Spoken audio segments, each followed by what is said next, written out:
ఓం శ్రీ సాయిరామ్. సాయి బంధువులరా, ఆత్మస్వరూపులరా, ప్రేమ స్వరూపులరా, తాళ్ళపూడిలో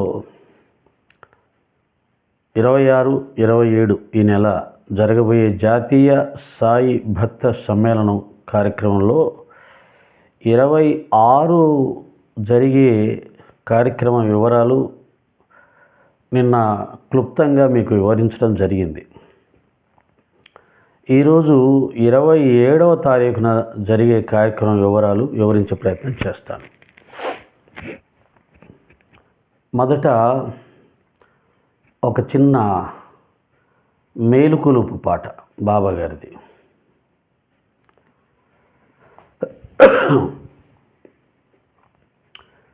శ్రీ సచ్చిదానంద సమర్థ సద్గురు సాయినాథ మహారాజా మేలుకోవయ్యా ఓ సాయి రామా, మేలుకోవయ్యా ఓ సాయి కృష్ణ, మేలుకొని కరుణతో మేలుకోవయ్యా, మేలుకోవయ్యా. బాధలను బాపేటి పరమాత్ముడవని భక్తులందరూ నిన్ను కొలువయే తెంచినారు.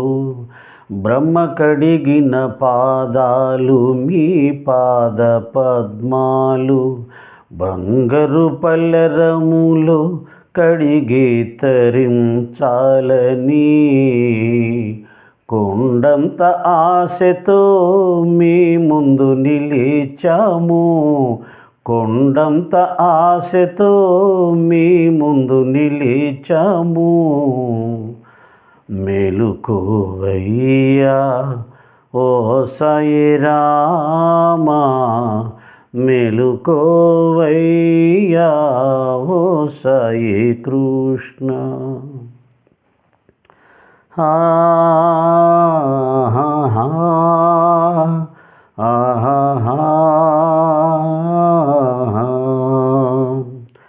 శ్రీ శ్రీనివాస, శ్రీ వెంకటేశ, శ్రీ పాండురంగా, తులసి మాలలు ధరింపలేవయ్య మా సాయి, మాలలు ధరించి మమ్ముల కరుణించి, మాలలు ధరించి మమ్ముల కరుణించి, అరమోట్పు కన్నుల మము చూడు మా సాయి, అరమోట్పు కన్నుల నన్ను చూడు మా సాయి. మేలుకోవయ్యా ఓ సాయి రామా, మేలుకోవయ్యా ఓ సాయి కృష్ణ. ఆదిదేవా ఆది పురుష మహాదేవా యోగిరాజ, పార్వతీపతి పరమేశ్వర, పాలలోచన చంద్రశేఖర, గంగాజలము తెచ్చినాము, అభిషేకించగా వేచినాము, బిల్వపత్రి తెచ్చినాము, పాదసేవకై వేచినాము. మేలుకోవయ్యా ఓ సాయి రామా, మేలుకోవయ్యా ఓ సాయి కృష్ణ. బ్రహ్మతేజ బ్రహ్మరూప, అఖిలాండ కోటి బ్రహ్మాండ నాయక, పంచారతులు తెచ్చినాము, పరంజ్యోతికై వేచినాము, హారతి గైకోన వేగమే రావా, పంచారతి గైకోన వేగమే రావా. సాయి రామ రావా, సాయి దేవ రావా, యోగిరాజ రావా, సద్గురునాథ రావా. సాయి రామ రావా, సాయి దేవ రావా, యోగిరాజ రావా, సద్గురునాథ రావా, సద్గురునాథ రావా, సద్గురునాథ రావా.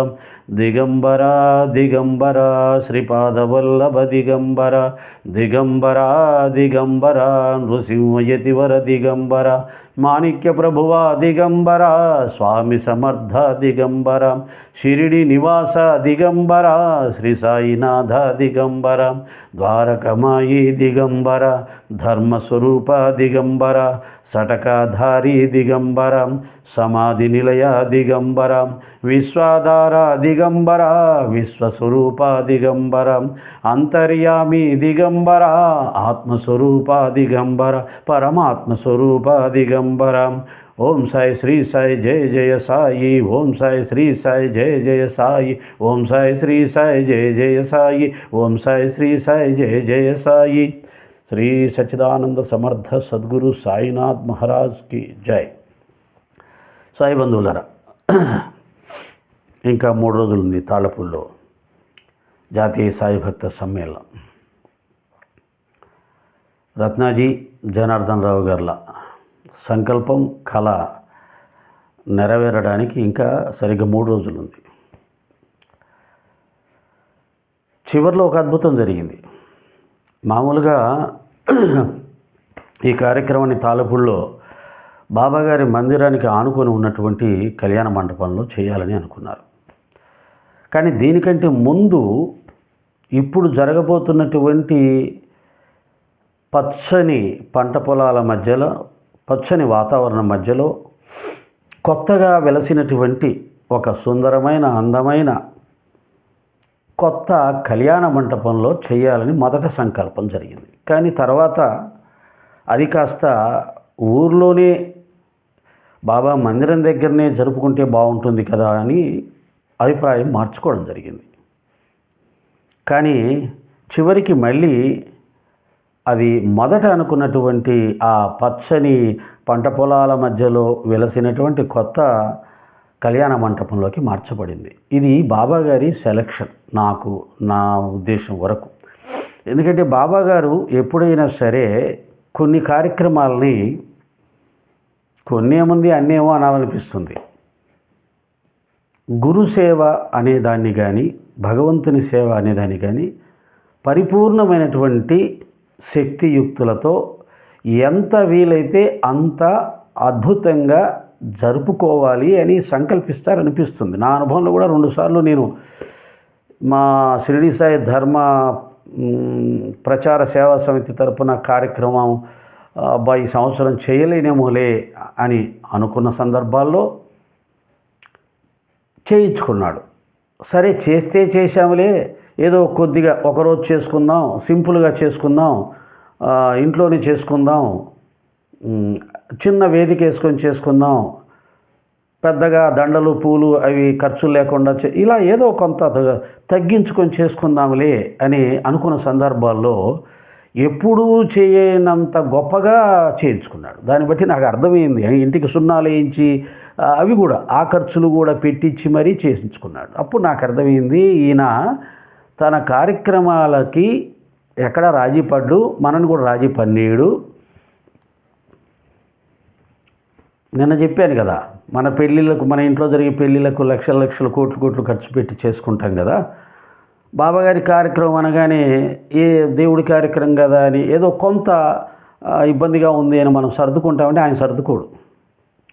అంటే ఆ విధంగా ఆయన వారి మనసుల్లో దూరి తిరిగి ఆ మంచి కళ్యాణ మంటపాన్ని సెలెక్ట్ చేసుకున్నాడు. కొండంత దేవుడు కదా, కొండంత దేవుడికి కొండంత ఏర్పాట్లే ఉండాలని అనుకుంటాడేమో. వెంకటేశ్వర స్వామి వారికి, షిరిడీలో బాబావారికి వారి పూజల విషయంలో ఎక్కడన్నా రాజీ పడనిస్తాడా ఆయన? ప్రపంచంలో ఎక్కడా జరగనంత గొప్పగా జరుగుతాయి, మానవ మాత్రలు చేయలేనంత గొప్పగా జరుగుతాయి. అందులో జనార్దన్ రావు గారు లాంటి గొప్ప వ్యక్తి కార్యక్రమం చేస్తున్నప్పుడు ఎలా ఉండాలో బాబాగారికి తెలుసు కాబట్టి మందిరం దగ్గర చేస్తే బాగుంటుంది అని వారు అనుకున్నా, వచ్చే వాళ్ళందరూ ఆనందించాలి అంటే, వారందరికీ సౌకర్యంగా ఉండాలి అంటే మరి ఆయన బహుశా ఇప్పుడు జరుగుతున్న కళ్యాణ మంటపంలోనే బాగుంటుందని అనుకున్నారేమో బాబాగారు. తిరిగి అక్కడికే మార్చడం జరిగింది. కాబట్టి ఇదొక మంచి శుభ పరిణామం. ఎందుకంటే మేము మొన్న తాళ్ళపూడి సత్సంగానికి వెళ్ళినప్పుడు రత్నాజీ చూపించాడు, ఈ కళ్యాణ మంటపే అనుకుంటున్నాం, చాలా బాగుంది. అంటే ఈ జాతీయ స్థాయి కార్యక్రమాలు, అంతర్జాతీయ స్థాయి కార్యక్రమాలను పేరు పెట్టినప్పుడు వాటికి తగ్గట్టుగానే కళ్యాణ మంటపాలు ఉండాలి, ఆ ప్రదేశాలు ఉండాలి. ఆ విధంగా బాబాగారి నిర్ణయం జరిగిపోయింది. కాబట్టి ఇప్పుడు జరగబోయే సభా వేదిక ఒక అద్భుతమైనటువంటి మనకు ఒక అనుభూతిని కలిగిస్తుంది. ముందు సభా వేదిక అద్భుతంగా ఉంటే సగం భక్తుల యొక్క మనస్సు అక్కడ కట్టివేయబడుతుంది. ఆ ఏర్పాటు చేసేసారు బాబా. ఈ విధంగా ఆ కళ్యాణ మంటపంలోనే తిరిగి కార్యక్రమం చేయాలని సంకల్పించుకున్నటువంటి జనార్దన్ రావు గారిని, రత్నాజీ గారిని, వారి యొక్క సంస్థ సభ్యులందరినీ కూడా అభినందిస్తూ వారికి కృతజ్ఞతలు కూడా తెలియజేయడం అయింది. మాకు కూడా అది చూడగానే అబ్బా ఇక్కడ జరిగితే కదా బాబా కార్యక్రమం భలే ఉంటుంది అనిపించింది. మా అందరి కోరికని బాబాగారు తీరుస్తున్నందుకు వారికి కూడా సాష్టాంగ దండ ప్రణామాలు. ఇక 27వ తారీఖు 8:30 నుంచి 9 గంటల వరకు అనఘానంద స్వామి, వీరు సాయిబాబా వారి భక్తులు, గృహస్థాశ్రమం నుంచి సన్యాసాశ్రమంలోకి వెళ్ళి వెంకాయపాలెం అనుకుంటాను, అక్కడ ఒక ఆశ్రమం నిర్మించుకొని సాధనలు సలుపుతూ ఆత్మజ్ఞానం కోసం ప్రయత్నం చేస్తున్న ఒక స్వామీజీ. సాయిబాబాను గురువుగా భావించుకున్న స్వామీజీలు చాలా తక్కువ మంది ఉంటారు, మనకు కనపడరు, ఉండొచ్చు చాలామంది ఉత్తర భారతదేశంలో, మహారాష్ట్రలో. కానీ ఆంధ్రప్రదేశ్లో స్వామీజీలుగా ఉంటూ బాబాను గురువుగా భావించుకున్న వాళ్ళు తక్కువగానే కనిపిస్తారు మనకు. వారిలో అనగానంద స్వామి వారు ఒకరు. అటువంటి స్వామీజీ ఈ కార్యక్రమంలో మొట్టమొదట ప్రారంభ ఉపన్యాసం చేస్తారు, అర్ధగంట సేపు. వారి ఉపన్యాసం మనం అంతర్జాతీయ సాయి భక్త సమ్మేళనంలో కూడా విన్నాం. వారు భరద్వాజ మాస్టర్ గారి లీలామృతాన్ని ఫాలో అవుతుంటారు. వారి ఉపన్యాసం దానికి అనుగుణంగా ఉంటుంది, మాస్టర్ గారి ప్రభావం కనిపిస్తుంటుంది. నిక్కచ్చితో కూడినటువంటి సాయి తత్వాన్ని, సాయి భక్తిని వారి మాటల్లో మనం వినవచ్చు. ఆ తర్వాత 9 గంటల నుంచి 10 గంటల వరకు భజన కార్యక్రమాన్ని ఏర్పాటు చేశారు ఏలూరు వారి చేత. సరే, భక్తి మార్గంలో భజన కూడా ఒక గొప్ప అనుభూతిని కలిగించే సాధన మార్గం కాబట్టి 1 గంట సేపు మనం ఆనందించవచ్చు. ఇక్కడే ఈ భజన కార్యక్రమం అయిపోయిన తర్వాత మనందరము బాబాగారి నామస్మరణ సంకీర్తనలు తన్మయత్వంలో మునిగిపోయిన తర్వాత వెంటనే సత్సంగం స్టార్ట్ అవుతుంది. 10 గంటల నుంచి 11 గంటల వరకు కర్లపూడి కృష్ణ ప్రస్తుతం రాష్ట్ర వ్యాప్తంగా సాయి సత్సంగాల కొరకు రాష్ట్ర వ్యాప్తంగా పరుగులు పెడుతున్నటువంటి వాడు, సాయి భక్తుల చేత పిలువబడుతున్నటువంటి వాడు, సాయి తత్వ ప్రచారాన్ని, భగవంతుడు తనకు ప్రసాదించిన సైకాలజీ పరిజ్ఞానాన్ని జోడించి, నిజానికి సచరిత్రలో మనం జాగ్రత్తగా చూస్తే అంతా సైకాలజీ ఉంటుంది. సైకాలజీ అంటే మనలో ఉన్న బలహీనతలను తొలగించుకోవడం, బలాన్ని సంపాదించుకోవడం, ఈ సాంసారిక జీవితాన్ని విజయవంతంగా పూర్తి చేయడం, తదుపరి మనస్సును నిశ్చలం చేసుకున్న తర్వాత, నిర్భయం చేసుకున్న తర్వాత గురువు చెప్పిన మార్గంలో సాధనలు సలిపి జీవిత పరమార్థాన్ని సాధించడం. దీనికి ముందు మానసిక పరివర్తన చాలా అవసరం. మనలో ఉన్న బలహీనతలను తొలగించుకోవడం చాలా అవసరం. బాబాగారు ఈ పనిని చాలా ఎక్కువగా చేశారు. సచరిత్ర నిండా ఇవే కనపడతాయి. తన దగ్గరకు వచ్చిన ప్రతి భక్తుడిలోని భక్తురాలిలోని బలహీనతలను గ్రహించి వాటిని తొలగించుకోమని సూచించి, హెచ్చరించి వారిని సరిదిద్దే ప్రయత్నం చేశారు. అవి ఎక్కువగా ఉన్నాయి. అవి అందరు మానవుల్లో ఉంటాయి. సచరిత్రలో ఉన్న భక్తులు కాదు, నాలో ఉంటాయి, మీలో ఉంటాయి, అందరిలో ఉంటాయి. అయితే దాన్ని గ్రహించగలగాలి, దాన్ని సంతోషంగా స్వీకరించగలగాలి. ఎస్, బాబా చెప్పినటువంటి అవగుణం, అవలక్షణం నాలో కూడా ఉంది. ఓహో, బాబాగారు దీన్ని తొలగించుకోమని చెప్తున్నాడా అని మనం దృష్టి పెట్టి దాన్ని తొలగించుకునే ప్రయత్నం చేస్తే మనం పర్ఫెక్ట్ అవుతాం, పరిశుద్ధులం అవుతాం, పవిత్రులం అవుతాం, ఆధ్యాత్మిక సాధనలకు అర్హులం అవుతాం. మనలో ఉన్న చెడు గుణాలు అలాగే పెట్టుకొని సాధనలు చేస్తాను, అలాగే పెట్టుకొని పారాయణాలు చేస్తాను, అలాగే పెట్టుకొని తీర్థయాత్రలు చేస్తాను, అలాగే పెట్టుకొని ధ్యానం చేస్తాను, కుదరదు. నువ్వు రావణ బ్రహ్మ లాంటి భక్తుడు అవుతావు తప్ప ప్రహ్లాదు లాంటి భక్తుడికి కాలేవు. కాబట్టి దీన్ని బాగా గ్రహించి, సైకాలజిస్టు కాబట్టి కృష్ణ దాంట్లో బాబా చెప్పిన భక్తులను సరిదిద్దడానికి వారు చేసిన ప్రయత్నాలని చాలా జాగ్రత్తగా పరిశీలించి, లోతుగా అధ్యయనం చేసి, ఆ యొక్క సంఘటనల్ని రసవత్తరంగా చెబుతూ విన్నవారి మనసులకు హత్తుకుని వారిలో పరివర్తన కలిగించేలాగా సత్సంగాలు చెప్తూ ఉన్నాడు. కాబట్టి చాలామంది అతన్ని సాయి సత్సంగాలకు పిలిచి సత్సంగాలు చెప్పించుకుంటున్నారు. అంత మాత్రమే కాదు, భగవంతుడిచ్చినట్టు గొప్ప వరం అతడికి గొంతు, గాత్రం, చక్కటి గాత్రాన్ని ఇచ్చాడు.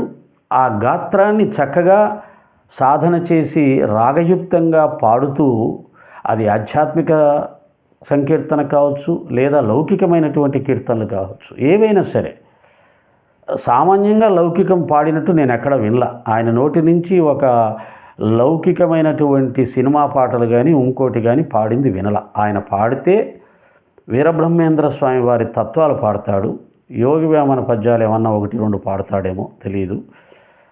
అక్బర్ భాష ఎక్కువ పాడుతుంటారు. ఆ తర్వాత బాబాకు సంబంధించిన పాటలు పాడుతుంటాడు.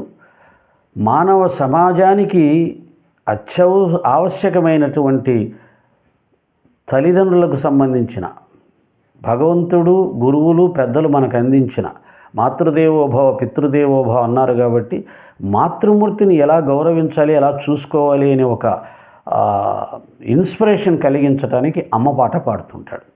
అతను పాడిన ప్రతి పాటలోనూ జ్ఞానం ఉంటుంది, తత్వం ఉంటుంది, అవేర్నెస్ ఉంటుంది.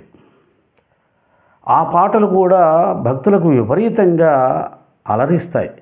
కాబట్టి సత్సంగంతో పాటు, సైకాలజీతో పాటు చక్కగా పాడి శ్రోతల మనసులను రంజింపచేసే గొప్ప గుణము, లక్షణము ఉండటం వల్ల అతని సత్సంగాలు వినటానికి భక్తులు ఎక్కువగా ఆతృత పడుతూ ఆయన్ని అనేక రాష్ట్ర వ్యాప్తంగా, ఉభయ రాష్ట్రాల్లో కూడా అనేక ప్రాంతాల్లోకి పిలిపించుకొని సత్సంగాలు చెప్పించుకుంటూ ఉన్నారు. దీని మీద కొంతమంది కృష్ణ గారు పాటలు ఎక్కువగా పాడుతున్నారు, సత్సంగాన్ని పాటలు పాడకపోతే బాగుండు అనేవాళ్ళు ఉన్నారు. కానీ నేను దాన్ని ఒప్పుకోను. ఎందుకంటే సత్సంగం అనేది ఒక ఆధ్యాత్మిక సాధన, ఆధ్యాత్మిక ప్రక్రియ. ఆధ్యాత్మికానికి సంకీర్తన అత్యావశ్యకం. భక్త తుకారం కానీ, మీరాబాయి కానీ, భక్త పురంధరదాసు కానీ, భక్త పోతన కానీ, లేదా త్యాగరాజస్వామి కానీ, అన్నమయ్య కానీ వీరు సంకీర్తనల ద్వారానే భక్తిని ప్రచారం చేశారు. ఒట్టి సంకీర్తనలు పాడుకుంటూ పోలా, భగవంతుడి యొక్క గొప్పతనాన్ని చెబుతూ అవసరమైనప్పుడు సంకీర్తనలు చేస్తూ ప్రజలను రంజింపచేసినప్పుడే వారు భక్తి మార్గాన్ని ఆకర్షితులవుతారు. కాబట్టి ప్రతి ఒక్క సత్సంగ సభ్యుడు, సత్సంగం చెప్పేవాళ్ళు సంకీర్తన కూడా నేర్చుకుంటే వారు మంచి సత్సంగ ప్రవచకులవుతారు. ప్రజలను భక్తులను ఎక్కువగా ఆకర్షించగలుగుతారు. భగవంతుని మార్గం వైపు వారు ఆకర్షించబడతారు. అటువంటి ఒక గొప్ప శక్తిని కృష్ణకు బాబాగారు ప్రసాదించారు కాబట్టే అతను అనేక ప్రాంతాల భక్తుల చేత పిలువబడుతున్నాడు, ఆదరించబడుతున్నాడు, కీర్తించబడుతున్నాడు. దాసగణ మహారాజు కూడా అంతే కదా, గొప్ప కీర్తనాచార్యుడు ఆయన. కాబట్టి కృష్ణ గారు సత్సంగంలో పాటలు పాడవద్దు అనుకునేది ఒక దుర్మార్గమైనటువంటి చర్యగా నేను భావిస్తాను. ఎవరైనా అలా అనుకుంటే అది దుర్మార్గమే తప్ప సన్మార్గం కాదు. కాబట్టి అలాంటి ఆలోచనలు వద్దు. ఈ సందర్భంగా నేను చెప్తున్నాను. నేను చెప్పింది ఇది కృష్ణ మీద ప్రేమతో నేను ఆయన ఏదో నన్ను గురువుగారు అంటున్నారు కాబట్టి అని చెప్తున్నది కాదు. మీరు మీకు కూడా ఆలోచించుకోండి. నేను ఇప్పుడు చెప్పినటువంటి అన్నమయ్య, మీరాబాయి, తుకారాం, భక్తపోతన, భక్త పురంధరదాసు, త్యాగరాజ స్వామి వీళ్ళందరూ సంకీర్తనాచారులే కదా, భక్తిలో తారాస్థాయికి చేరుకున్న వాళ్ళే కదా. నవవిధ భక్తిలో కీర్తన కూడా ఒకటి సాధన కదా, అదే కదా ఆయన చేస్తుంది. కాబట్టి అది ఎలా తప్పు అవుతుంది నాకు తెలియదు, ఎందుకు అలా అంటున్నారో నాకు తెలియదు. కాబట్టి దాన్ని నేను ఖండిస్తున్నాను. అలా విమర్శిస్తున్న వాళ్ళు కూడా నా సోదరులే, నా మిత్రులే. వాళ్ళు ఎందుకు అలా అంటున్నారో కూడా నాకు తెలుసు. అది ఒక చిన్న తమాషా అంతే. ఆ తమాషాని నేను ఆప్ చేయాలి అని చెప్పి ఉద్దేశంతో బాబా తత్వాన్ని ప్రచారం చేయడానికి తన యొక్క సంకీర్తన సామర్థ్యాన్ని కూడా ఉపయోగిస్తూ ముందుకు వెళ్తున్నటువంటి కృష్ణ మన సోదరుడు, మన సాయి భక్తుడు. బాబాగారు ఒక్కొక్కరికి ఒక సామర్థ్యం ఇస్తాడు. అందరికీ ఒకే రకమైన సామర్థ్యాలు ఉండవు. అతనికి ఇచ్చిన ఆ సామర్థ్యాన్ని ఆధారం చేసుకొని అతను కూడా సాయితత్వాన్ని ప్రచారం చేస్తున్నాడు, సాయి భక్తుడిగానే ప్రచారం చేస్తున్నాడు. కాబట్టి అతన్ని మనం ప్రోత్సహిస్తూ ముందుకు నడిపిస్తే నాకు తెలిసి మరొక దాసగను తయారవుతాడేమో. దాసగన లక్షణాలు చాలా ఉంటాయి కృష్ణలో. మీరు జాగ్రత్తగా పరిశీలించండి. దాసగన లక్షణాలు చాలా ఉంటాయి. దాసగణలో కూడా సాత్విక అహంకారం ఉంటుంది. ఆయన చివరి వరకు దాన్ని నిలుపుకున్నాడు. ఏమయ్యా నీకు అహంకారం ఉంది అంటే సాత్విక అహంకారం ఎవరికైనా ఉంటుంది కదా స్వామి అంటాడు. కృష్ణలో కూడా సాత్విక అహంకారం ఉంటుంది. కాబట్టి అది దాన్ని మనం అంగీకరిస్తూ నెమ్మదిగా ముందుకు వెళ్ళినప్పుడు బాబాగారే ఆయన్ని తీర్చిదిద్దుకుంటారు. మిమ్మల్ని, నన్ను, అందరినీ, కృష్ణని అందరినీ నడిపించేవాడు, సరిదిద్దుకునే బాధ్యత ఉన్నవాడు సాయిబాబా వారు. కాబట్టి ఇక్కడ కృష్ణ గారి సత్సంగం అండి 10 గంటల నుంచి 11 గంటల వరకు. ఆయన పాటలు పాడొద్దు అని కొంతమంది ఆయనకు సలహాలు ఇచ్చినా నేనైతే పాడమనే చెప్తున్నాను. కాబట్టి పాటలతో కూడినటువంటి వారి సత్సంగం ముఖ్యంగా గ్రామీణ ప్రాంతాల్లో ఉన్న భక్తులు విపరీతంగా అలరిస్తుంది. ఆనాటి కార్యక్రమానికి ఒక వన్నె తెస్తుంది అని నేను భావిస్తూ ఈ వీడియో ద్వారా కృష్ణని పాటలతో కూడిన సత్సంగానే కొనసాగించమని చెప్తూ ఆ సత్సంగం ద్వారా అక్కడ ఉన్న భక్తులందరినీ రంజింపచేయవలసిందిగా కోరుతున్నాను. అలాగే చేస్తాడని ఆశిస్తున్నాను. ఎందుకంటే మన సహజ లక్షణాన్ని, భగవంతుడు మనకిచ్చినటువంటి ఆ యొక్క శక్తిని మనం విడిచిపెట్టవలసిన అవసరం లేదు. ఆ విధంగా కృష్ణ గారి సత్సంగం రసవత్తరంగా, సంగీత రసభరితంగా, సాహిత్యభరితంగా, విజ్ఞానభరితంగా కూడా ఉంటుంది అని భావిస్తాను. ఎందుకంటే మా కృష్ణ కానీ, మా సుబ్రహ్మణ్యరెడ్డి బావగారు కానీ సత్సంగం అంటే వాళ్ళు చేసే కృషి నేను కళ్ళారా చూశాను. రాత్రిపూట నిద్రపోరు. రాత్రి పడుకునే ముందు నోట్ తయారు చేసుకుంటారు. తెల్లవారుజామున 4 గంటలకు లేచి నోట్ తయారు చేసుకుంటారు. మధ్యలో మెలకు వస్తే మధ్యలో లేచి నోట్ తయారు చేసుకుంటారు. వారం 10 రోజులు దాని మీదే పూర్తిగా ధ్యాస పెట్టి తయారవుతారు. వారి సాధన, వారు తయారయ్యే విధానం చూస్తే నాకు ఆశ్చర్యం వేస్తుంది, ముచ్చటేస్తుంది. ఇది కదా శ్రద్ధ అంటే అనిపిస్తుంది. కాబట్టే వారు గొప్ప సాయితత్వ ప్రచారకులు కాగలిగారు. బావగారు కూడా అంతే. పెద్ద సచ్చరిత్ర మనమ్మ గారు ఒకటి అటు ఇటు వెనక్కి ముందుకి తిప్పి చెప్పగలుగుతారు. వారి సాధన అనన్య సామాన్యం. అలాగే కృష్ణ వీళ్ళు ఏదో సత్సంగం అంటే ఒక టాపిక్ తీసుకొని ఏదో అప్పుడప్పుడు అలా చూసుకొని వచ్చేసేసి ఏదో చెప్పొచ్చులే, ఏముందిలే, మనం ఏదైనా చెప్పగలుగుతాం, ఏదో కార్యక్రమం ఏదో అనుకునే రకంగా తయారవ్వరు. దానికోసం ప్రాణం పెడతారు. అందుకని వారి సత్సంగాలు అంత బాగుంటాయి. కాబట్టి అటువంటి వారిని మనం ప్రోత్సహించాలి అనే ఉద్దేశంతో కృష్ణ గారి అద్భుతమైనటువంటి సత్సంగం ఒక గంట సేపు మనందరినీ ఆనంద డోలికల్లో తేలియాడింప చేస్తుంది అని నేను భావిస్తున్నాను. ఆ తర్వాత 11 గంటల నుంచి మధ్యలో ఒక బాబా గారి పాట చెప్పాను కదా. ప్రతి ఒక్క సత్సంగానికి మధ్యలో ఒక పాట కూడా ఏర్పాటు చేయడం జరిగింది. ఇది ఒక మంచి ప్రక్రియ. సత్సంగం, సంగీతం, మళ్ళీ సత్సంగం. ఆ పాట అయిపోయిన తర్వాత 11:15 నుంచి 12:15 వరకు ఈ యొక్క అల్పుడు అజ్ఞాని ఎక్కువగా వదులుతూ ఉంటాను కదా.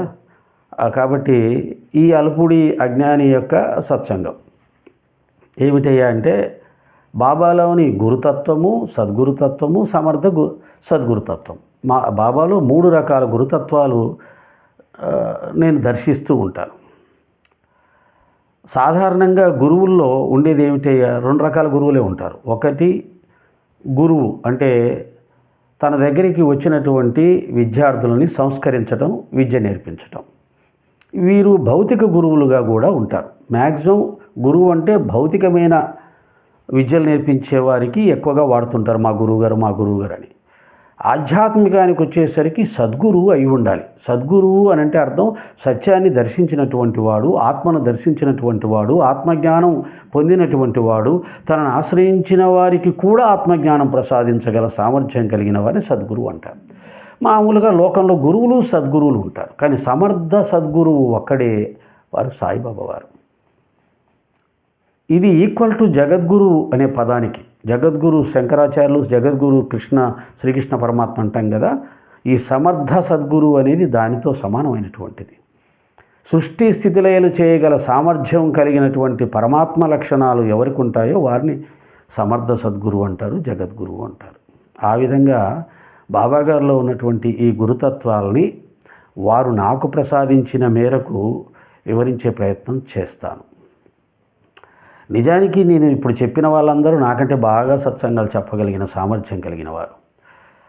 వారు పడినంత శ్రమ పడను, వారు తీసుకున్నంత శ్రద్ధ తీసుకోను, వారు చెప్పినంత బాగా చెప్పడం రాదు. కానీ బాబాగారి అనుగ్రహం వలన, ఆశీర్వాదం వల్ల అబ్బా సాయిదాస్ గారి సత్సంగం భలే ఉంటుందనే ఒక పేరు వచ్చింది తప్ప నిజానికి అందరూ నాకంటే బాగా చెప్పగలిగిన వారు. ఒక్కొక్కసారి అలాంటి పేరు కొంతమందికి వస్తుంటుంది. పెద్దగా యాక్షన్ రాకపోయినా కానీ సూపర్ స్టార్లు అయిన వాళ్ళు ఉన్నారు కదా.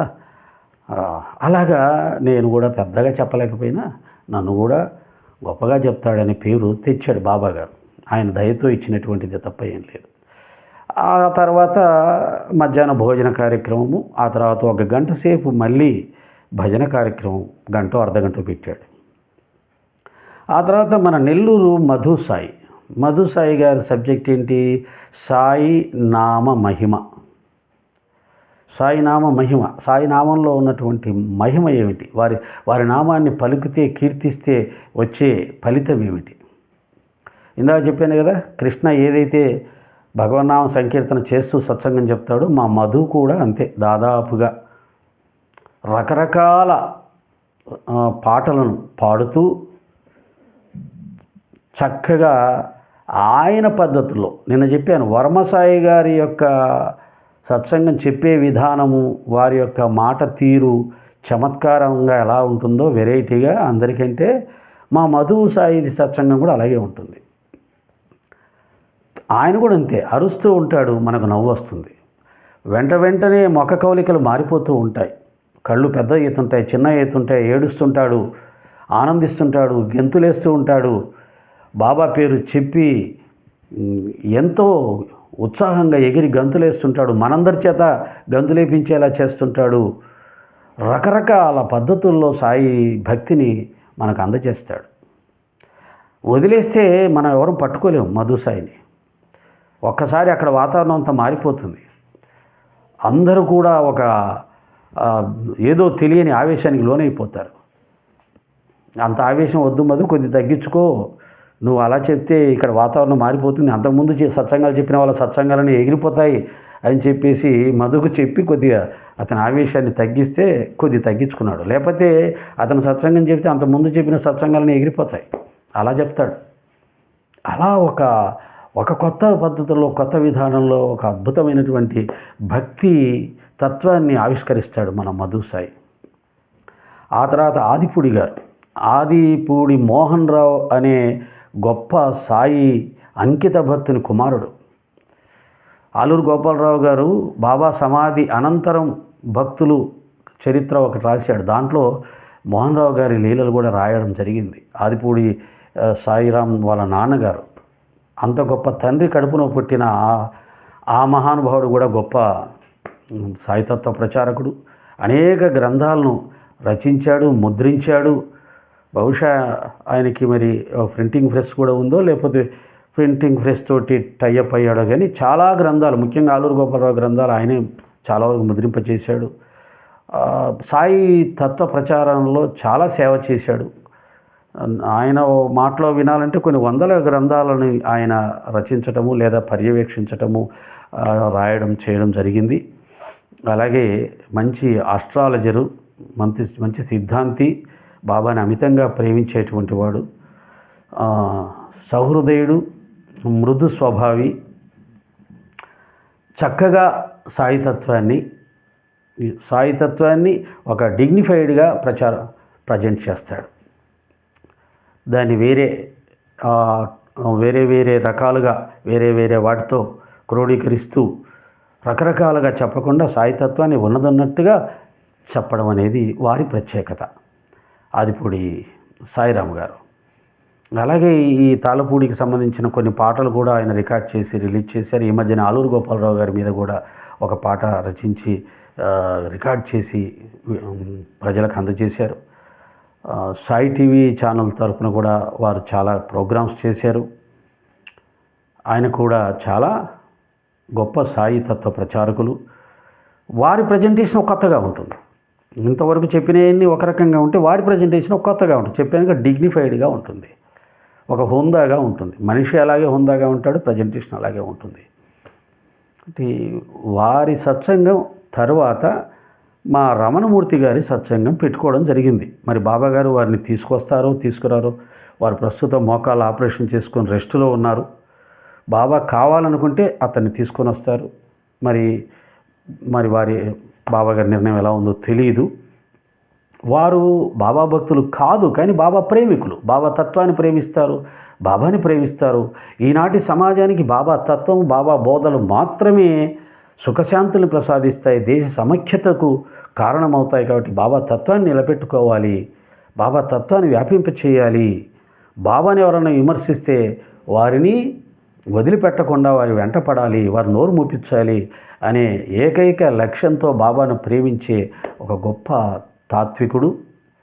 ఉపనిషత్తు వేదాలు చదివి వాటి జ్ఞానంతో, అద్వైత జ్ఞానంతో కదిజ్ఞాసి ఒక మార్గంలో ప్రయాణం చేస్తూ రాష్ట్రంలో ఎక్కడ పత్రికా స్వేచ్ఛకు కానీ, వ్యక్తిత్వ స్వేచ్ఛకు కానీ, భావ ప్రకటన స్వేచ్ఛకు కానీ, ఆరాధన స్వేచ్ఛకు కానీ ఎవరైనా ఆటంకం కలిగిస్తే వెంటనే దాన్ని ఖండించడంలో ముందుండే ఒక గొప్ప వ్యక్తిత్వం, ఒక నిజాయితీ ఉన్నటువంటి వ్యక్తి రమణమూర్తి గారు. వారిని చూస్తే ఒక ఋషిని చూసినట్టుగా ఉంటుంది. ఆ గొప్ప మహానుభావాన్ని కూడా ఈ కార్యక్రమంలో ఇన్వాల్వ్ చేసి వారి చేత కూడా సత్సంగం చెప్పించాలి అని సంకల్పించడం జరిగింది. అది బాబాగారి నిర్ణయం మీద ఆధారపడి ఉంది. దాని తర్వాత అతిథులకు సన్మాన కార్యక్రమం, ఆ తర్వాత పల్లకి ముగింపు కార్యక్రమం, ఆ తర్వాత బాబాగారి పల్లకి ఉత్సవాన్ని రంగరంగ వైభవంగా ఏర్పాటు చేసుకున్నారు. ఇలా మన గురుదేవుడు, మన తల్లి తండ్రి సర్వస్వమైన బాబాగారి ఈ 2 రోజుల కార్యక్రమాల్ని అద్భుతంగా రూపొందించుకున్నారు. అద్భుతంగా జరగబోతూ ఉన్నాయి. సీతారాముల కళ్యాణం చూతము రారండి అన్నట్టుగా తాళపూడిలో జరిగే సాయిబాబా గారి 2 రోజుల ఉత్సవ కార్యక్రమాల్ని కళ్ళతో చూడాలి అని అనుకున్న వాళ్ళందరూ కూడా తరలిరండి, కళ్ళతో చూసి తరించండి. ఓం శ్రీ సాయిరామ్. ఇందులో ఏమైనా తప్పులుంటే మన్నించండి.